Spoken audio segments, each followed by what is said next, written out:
But if you're asking me to say, is there another collection in sport anything like this one?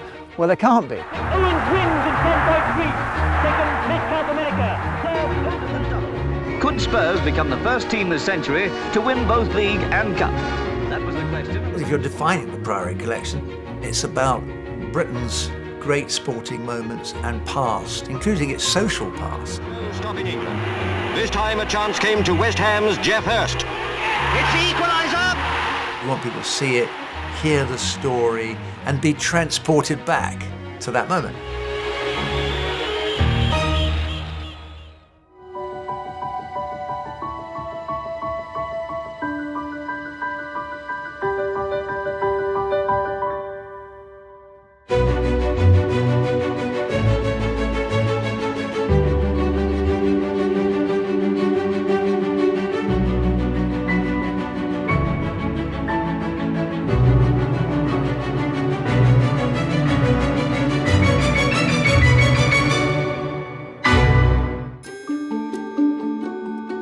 Well, in 1985, when this adventure started, it was just sort of, well, I like that, I like that, I like that. Probably 50–60% of what we bought should never buy. Ridiculous mistake. But when you set off, you're not setting off to build a collection, it just evolves. Today, I only want something that's unique, something that's the first, something that's the last, something that's iconic. You know, I'm not interested in anything else. The Priory Collection is made up of items covering over 150 years of unforgettable moments from the sporting world. The majority of them live at the home of Saracens Rugby Club in North London. The most important thing about it is that it doesn't just stay in a cupboard. You know, you want people to see it. I say with their kids, but actually grown men drool over it. One of the largest items in the collection is so big that hundreds of people could stand on it. We're now in the bowels of the Saracens main stand, and this is known as the Olympic Bar. This is the warm-up track from the 2012 London Olympics. So Usain Bolt's been on this, Jessica Ennis has been on this, etc. I suspect it's probably quite valuable, actually. On the wall behind me, I mean, part of our pride and joy, I've always thought poster art is much neglected. But we have here an original poster from every Olympic game. So starting at the far end is 1896, which was the rebirth of the modern Olympics in Athens, and ending up in 2012. The reason I say 2012 London is unbelievably, we cannot locate a poster from Rio in 2016. And you think, well, there must be thousands, but we can't get one. It's amazing. So that's one thing we do want. We need a Rio poster. The Priory may not yet have every Olympic poster, but they do have every Olympic torch since they were introduced at the 1936 Berlin Games. If you're a collector, and there are a lot of people who love collecting, and the only advice I would give is try and get something there aren't 10,000 of. That's the Helsinki torch. That is the blue ribbon of torches, because for some unknown reason they made only, I think, 11 or something like that, most of which are gone, the few of which are left are in museums. So that one is by miles the most valuable. If you're asking me what was the most iconic Olympic Games, it was Hitler, 1936. The birth of the Olympic torch, due to Hitler, not surprisingly, he liked all that sort of stuff, and what surrounded those games. These controversial Olympics took place 3 years before the outbreak of World War II. With the eyes of the world on Berlin, Hitler saw this as an ideal opportunity to show off the physical superiority of the Aryan race. The perfect response came from black American athlete Jesse Owens, who stole Hitler's show in some style. Owens is ahead. Sundberg and Berkmeyer fighting. Owens challenges Raikoff. Metcalf comes up, but Owens wins in 10.3. Under pressure not to compete from fellow black Americans opposing the Nazi regime, and all too aware that back home he was still treated like a second-class citizen, Owens dominated the games, winning 4 golds and breaking 3 world records. Yeah, this is an autograph book from the 1936 Olympics. But what's really significant is at the end of it, Jesse Owens signed it. Next to him is a gentleman called Joseph Goebbels, who became the Nazi information minister, probably the nastiest man of the whole lot. You know, Owens, Goebbels, wow. I'm not a big autograph collector, but that was special. That, to me, that's history. People who see that get pulled back to an age that they never saw, thank goodness, and hopefully will never see again. How on earth did that happen? That, you know, two men, neither knew where history would place them, and there they are, good and evil, adjacent to each other. Already one of the great Olympic stories, Jesse Owens' quadruple gold has one extra wonderful layer, thanks to the actions of his German long jump rival, Karl Lutz Long. Owens had misjumped twice, so he only had one more to go. And Lutz, who was there to do Hitler's bidding, showed him what he was doing wrong, where he should jump from, which meant that Owens qualified for the final and beat Lutz into second place. It was a beautiful story of sportsmanship. And then Lutz himself died very early on in the Second World War, I think, whereas Owens went on for a long time, but was never ever invited to the White House. He was meant to have been snubbed by Hitler's Germany, but actually he probably had worse treatment back in America. Prior to the inaugural modern Olympics in 1896, there were several attempts to revive the Hellenistic Games, including the annual Wenlock Olympian Games beginning in 1850. Just 2 medals that we know of remain, both made for the 1859 event, and they live at Stonex Stadium. I think they were minted but not awarded, but I can't imagine there's any more of them. Great things about memorabilia for me, the great things, is true memorabilia. There was no point keeping it or fabricating it because it had zero value. Its value has only emerged 100, 150 years later, whatever it is. Nobody would ever forge something that had no value unless you're an idiot. The Priory Collection is also proud to display many classic artworks, all on a sporting theme.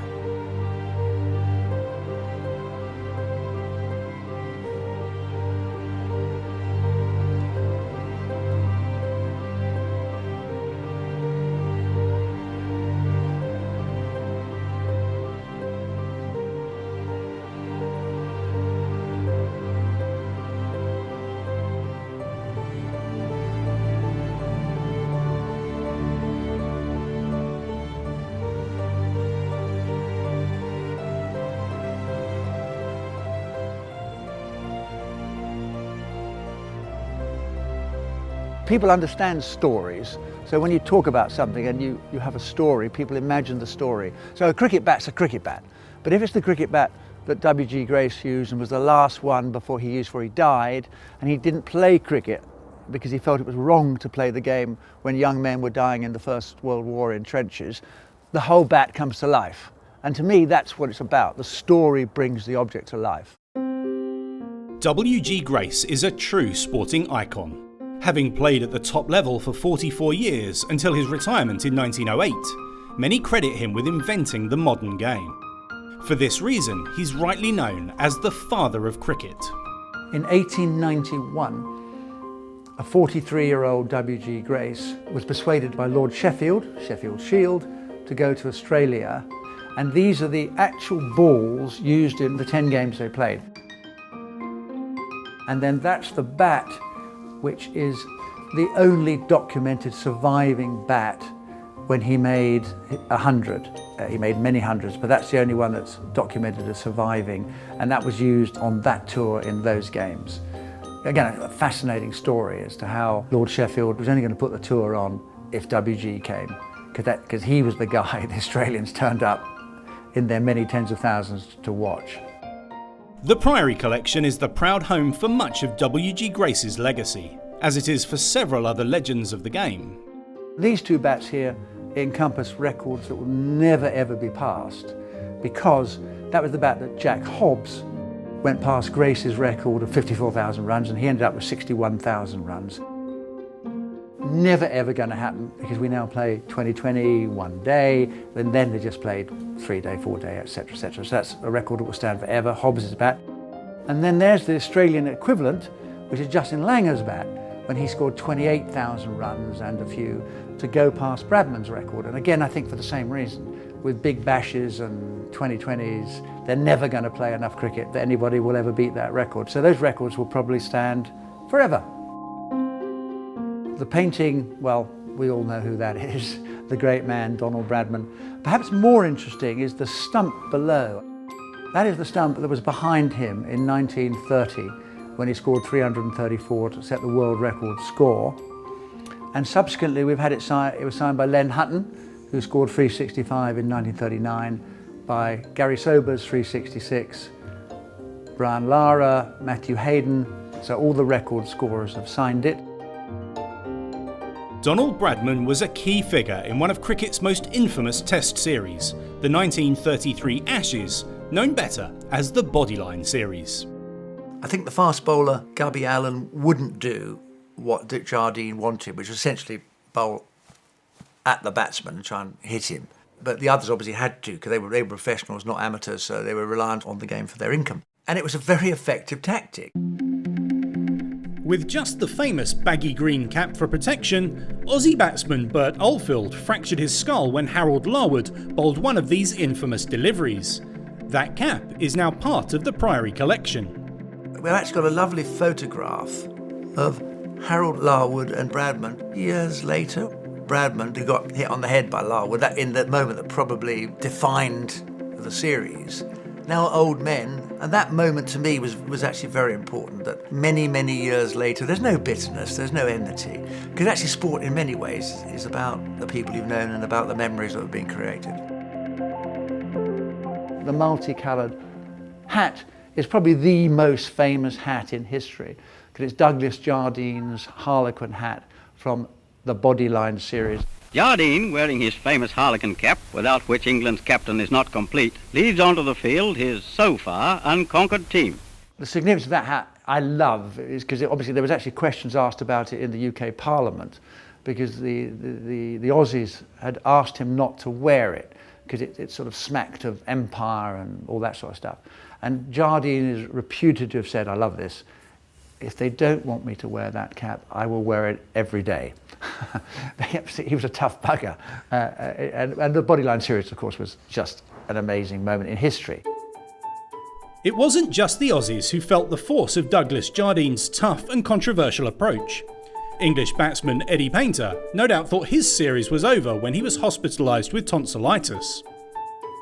It was so interesting because Jardine literally got him out of his hospital bed, to come and bat as ill as he was, and Painter did it, and then what a fairy tale ending. He hit the ball that won the game, that won the Ashes, that won the Bodyline series. And a typical Jardine gesture, sort of pull yourself together, man, get out of that bed and come and bat. Headingley, 21st of July 1981. One of the most memorable days in Ashes history. With England down and out on the final day of the third test, odds against their winning the game had slipped to an incredible 500 to 1.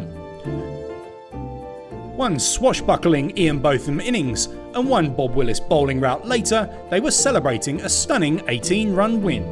The Aussies were shell-shocked, but for two of them, at least there was a silver lining. Rod Marsh and Dennis Lilly had a small bet on it, 500 to 1, and cleaned up. I'm sure they'd rather not have cleaned up, but a great story nonetheless. We all say it's Botham's test match, but it was actually 8 for 43. It was Bob Willis's test match. But it's great to have the two things reunited, the bat and the ball that achieved the miracle of Headingley. We all knew it was a phenomenal test match and never seen before, but it's become iconic. You almost need to go through the passage of time. The 1960 tied test match in Brisbane, West Indies, Australia, that was a phenomenal tour because it reignited cricket and the West Indies got a ticker-tape reception in Australia. But did we know that that was an iconic moment? Well, we knew it was the first tied test match in history, but it's become iconic with the passing of time and the passing of the people who played in that game. Because that actually makes it much more, emotional, I suppose. That is the ball thrown in the first ever tied test match at Brisbane in 1960. And this is quite significant. It's signed by Frank Worrell, the first black captain of the West Indies in 1960. FCM Alexander, the last white captain of the West Indies. He was a wicketkeeper. the Reverend Wesley Hall, the fast bowler with the chain that jangled as he came in, fearsome sight. And then I was fortunate enough a few years ago to be having lunch with a really, really nice, outstanding man called Richie Benno. And I realised that he was the captain, so I got him to sign the ball on the other side, just to complete the dramatic actors of that arguably most famous Test match in history, because it actually reignited cricket. It was the first ever tied Test match in history after 100 years of Test cricket. In a collection full of surprising items, this piece of paper from 1869 is perhaps the most surprising of the lot. Charles Dickens, huge cricket fan, had a ground outside his house, used to umpire there, and was a great supporter of the cricket club, Gad's Hill. And we've got a subscription list from 1869, just a scrubby piece of paper. Why would that have been kept? Why? Anyway, the guy who donated most was, and is signed by him, is Charles Dickens and family. And I think it was 5 guineas he put in. And then, interestingly enough, the bottom of about 5 subscribers, because it's only a scrubby piece of paper, is the Earl of Darnley, who put in a couple of quid. And of course, the Earl of Darnley was the dad of the Hon. Ivo Bligh, who was given the burnt bale that was the Ashes. So that sort of, completes the circle, if you like.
What we have here is a display of really old, iconic rugby caps. You've got first ever Springbok cap when they started playing 1891, but probably the gem is 1884, the first time New Zealand played at all. Very rare because they held the cap in such reverence, they were all buried with it, so by definition, very, very few survive. The first cap you get representing your country must be absolutely huge when you're handed it and you think, wow, a moment ago I was a schoolboy and now I'm actually going to run out for my country. It must be an amazing feeling. When New Zealand first played in 1884, they wore a black top with white shorts. But when they donned black shorts in 1905, the All Blacks were born. This is quite interesting because this shirt is Dave Gallagher's shirt, who was the first captain of the All Blacks, and a man who was a hero. Even though his brother had already died in the First World War, he falsified an age so he could go and fight, and he died at Passchendaele. So he actually gave his life, and there's a statue of him at Auckland, and I know that the All Blacks, when they come over here, they visit his grave. He's that important, and actually that shirt tells you a lot about the All Blacks. You'll see just slightly above it, there's a picture of Jonah Lomu, who I was fortunate enough to have breakfast with 2 or 3 weeks before he died. And you can see the reverence. He wanted a selfie of himself with that shirt, because that shirt to the All Blacks is the shirt. It's their first ever All Blacks captain. When I approached Jonah Lomu with that shirt, this lovely big man retreated from it. He visibly retreated, because the All Blacks hold their shirts in such reverence. They believe that their duty is to pass on the honour of that shirt as they go through, which is probably why, without doubt, they're the greatest side in history. Next to it is Jonah Lomu's own shirt from 1995, when we all remember him running over England. I remember setting out to watch that game full of enthusiasm, and I was out in the garden after 20 minutes, because I think we can see he'd run over about 3 tries in no time. The Priory Collection also has the two other original tour shirts that make up the Southern Hemisphere Holy Trinity. That was an original Springboks when they were called the Springboks for the first time in 1906-07. And then behind me, it looks white, but it was blue. It is the first Australian shirt of 1908. So that completes the first 3 Southern Hemisphere tours. I don't know of anybody else who has another one of those shirts. We've only ever seen one, ever. The Australian shirt was worth far more to me than anybody else because I've got the other 2. And once again, you need the 3 pieces together, I think. This is a sort of corner that we actually call Mandela, Munich, Muhammad Ali, because there's Ali stuff. Obviously Henry Cooper's gloves. They were the first gloves to put Ali on the canvas. And that's special, you know, the first person ever to put Ali on the canvas, and these were the gloves. Well, what's on the subject of Ali, I find quite amazing, is the photograph of Ali and Mandela, who of course was a boxer in his youth. But to me, to have those 2 guys, 2 of the greatest figures ever, one being world champion and the other being a world champion bloke, Mandela, symbolically squaring up to each other, signed by both of them, that to me is what makes it exciting.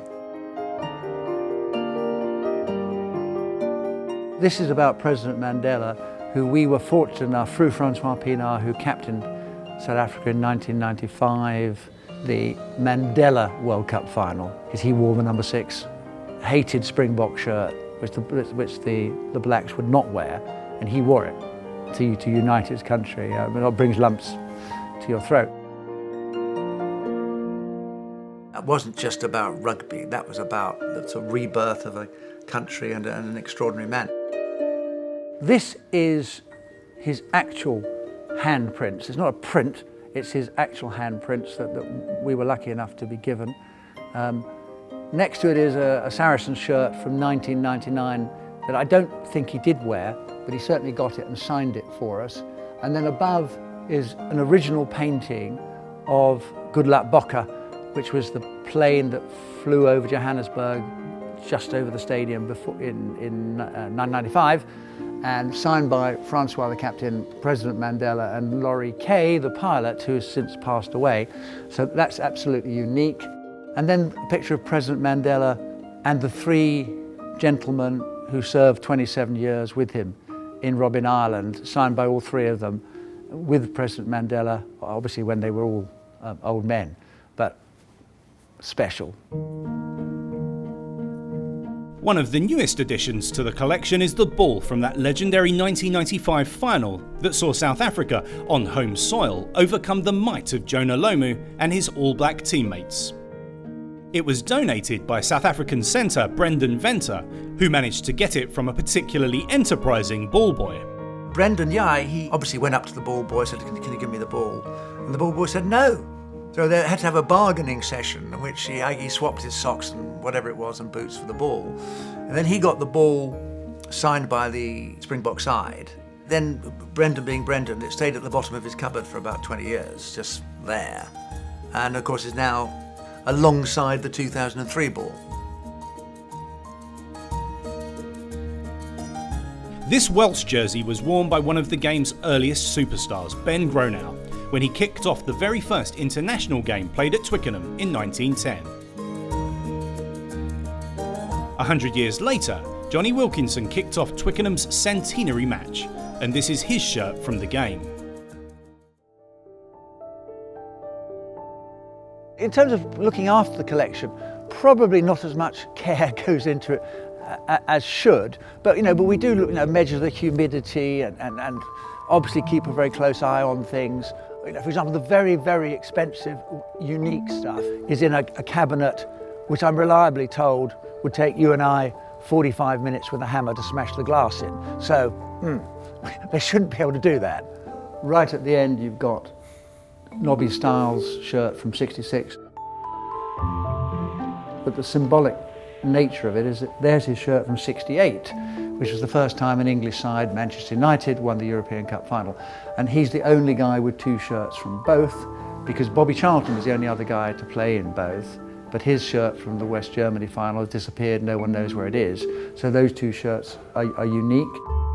Manchester United's 1968 European Cup final victory over Benfica was memorable not just because they were the first English team to lift that trophy, but more poignantly, it came almost exactly 10 years after 8 players were among the 23 fatalities of the Munich air crash. Why it survived, I've got no idea. We think it's the last thing that side ever signed, which was a dinner menu at the Belgrade airport, signed by all of them. And you think, well, why did that survive? I don't know where it came from. Well, I think I do. I think the ambassador had it. They signed it for him. I think that's right. But then how on earth it found its way, to our collection, I don't know. I think it was Bill Foulkes and Bobby Charlton who both played in the '68 final when Manchester United won the European Cup and were the first English team ever to win the European Cup. And the poignancy they must have felt, because it was almost literally 10 years after the Munich air crash. One of the many memorable results from this United team came in an FA Cup game against a bewildered Northampton Town, who they beat 8-2, thanks primarily to Old Trafford legend George Best. He'd been out injured for quite a while, and he made his return against Northampton and scored 6 goals, which was amazing. And the shirt he wore whilst thumping in his double hat-trick now hangs proudly amongst the rest of the Priory's Manchester United memorabilia. I've always liked that phrase, Maradona great, Pelé better, George Best. And that's what he was. Brilliant. In 1971, after a brief second spell in charge, Matt Busby retired as a true United legend. Few thought they would ever see a manager to rival his achievements.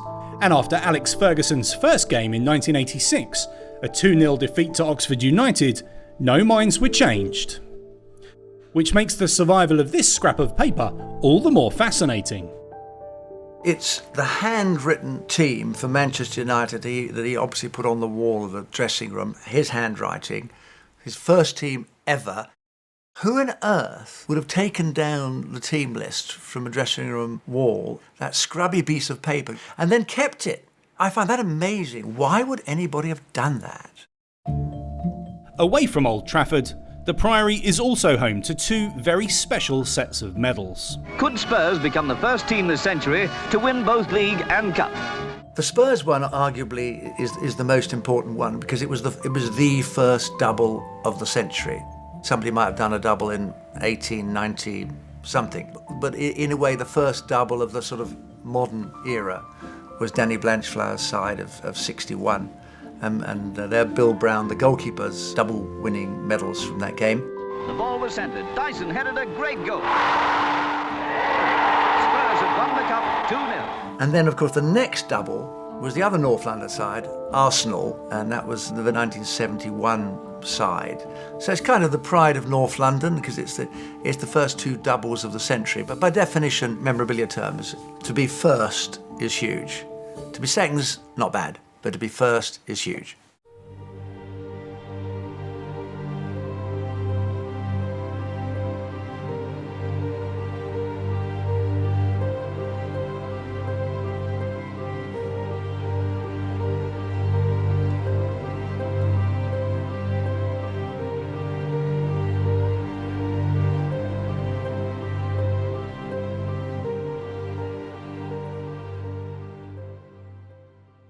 No other cup final, indeed nothing Wembley ever staged, matched the glamour of this event, the final of the World Cup. The 30th of July 1966 is widely accepted as being the greatest day in our sporting history, when England won the World Cup on home soil after beating West Germany 4-2. With 32 million people glued to their televisions, it still holds the record for the UK's most watched broadcast ever.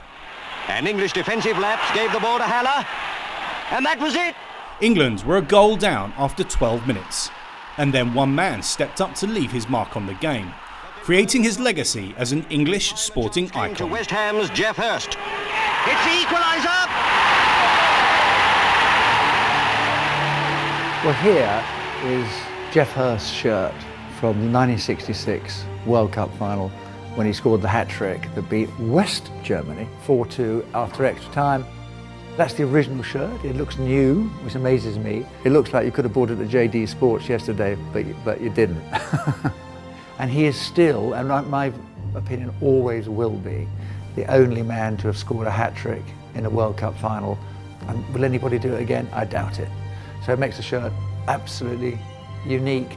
And obviously in this country, that is iconic. And yeah, you look at it and it takes you back to the left foot pile driver when he scored the fourth goal. Geoff Hurst saw an opening in the defence and achieved the hat-trick. In a way, you've got to stare at it for a while for it to sink in and memories to come flooding back and images to come flooding in, rather than just walk past and say, wow, that's Geoff Hurst's shirt.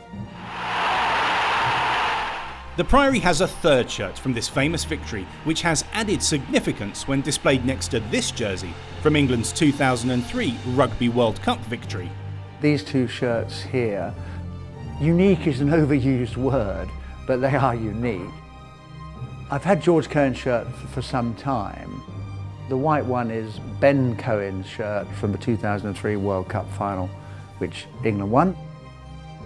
You will have interpreted that they've both got the same name, and it's uncle and nephew. And that's what makes them overpoweringly unique, because I don't believe that will ever happen ever again in the history of mankind, because, you know, to have an uncle and a nephew in two different sports, completely different sports, winning a World Cup final, tell me when that's going to happen again. Following England's win in '66, they were hot favourites at Mexico 1970. Bobby Moore's men were drawn in the same group as Pelé's Brazil. Despite losing 1-0 and having won the previous World Cup, Moore still said that this was the greatest game of football he ever played in. The white shirt is Bobby Moore, the famous image of him and Pelé swapping arm in arm, swapping shirts. That's the shirt. It's got the original cigarette stains because it was in a bar in Brazil for about 20-25 years, just up there in a bar. People have suggested getting it washed, but hey, his DNA's on that, his DNA's on that. If you tried to wash that shirt, it might disintegrate. So leave it. Brazil went on to win the 1970 World Cup. And, of course, the Priory has Pelé's winning medal. Where I think we've been lucky is because we've been doing it for 30 years, this collection can never ever be reproduced because it's a series of one-offs of a number of sports. Because people often say, what's your favourite item? And the answer is, I don't have a favourite item, because it's the collection. It's all those items together, to me, is what makes it attractive. We all have to know where we've come from. We have to have a past, we have to have roots. And so you might say, well, this is a shirt worn by some footballer in 1890s, so what? Yeah, no, but it's part of our history, and we need roots. So that's what I think the essence of memorabilia is, I think. So we all need to have roots. And sport, of course, is a universal language, and it's part of everybody's roots. I sometimes think that legacy is a slightly pretentious word, but actually, you know, it's going to be a legacy, because, I mean, touch wood, the collection will live long after me. And you sort of think, well, do I really care? I won't be here. And, well, I sort of do care, yes. So, you know, now it's a collection that I know I will keep it together. Obviously, I haven't got that much control of it when I'm up there, but it'll stay together as a collection, and people will admire it for hundreds of years, hopefully.